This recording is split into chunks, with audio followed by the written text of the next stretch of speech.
भगव्या आतंकवादाचा हा नरेटिव्ह पूर्णपणे अयशस्वी झाला, याबद्दल अभिनंदन करायला पाहिजे होतं, पण कदाचित तेही आता लांगुल चालन करणाऱ्यांच्या सोबत गेलेले आहेत म्हणून असा प्रश्न विचारतात। मुख्य सूत्रधार इसके खिलाफ आप अपर कोर्ट में जाने वाले हैं?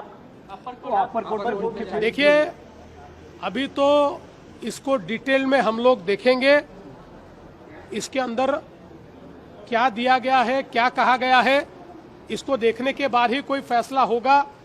अपरेंटली जिस प्रकार की चीजें सामने आ रही है उसमें यह स्पष्ट रूप से दिख रहा है की हे षडयंत्र था। यूपीए सरकारने हे षडयंत्र तयार केलं होतं आणि त्या षडयंत्राला पूर्ण करण्याचा दबाव हा पोलीस यंत्रणेवर होता आणि त्यामुळे पोलीस यंत्रणेने त्यावेळी केलेलं हे काम आहे।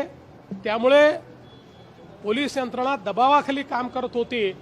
त्यांना एवढंच सांगण्यात आलं होतं की आता इतके मोठ्या प्रमाणात बॉम्बस्फोट होत आहेत, वेगवेगळ्या प्रकारच्या घटना होत आहेत आणि त्यातनं जगामध्ये इस्लामिक टेररिझम अशा प्रकारचा एक शब्द कॉइन झाला होता, जो 9/11 नंतर मोठ्या प्रमाणात कॉइन झाला।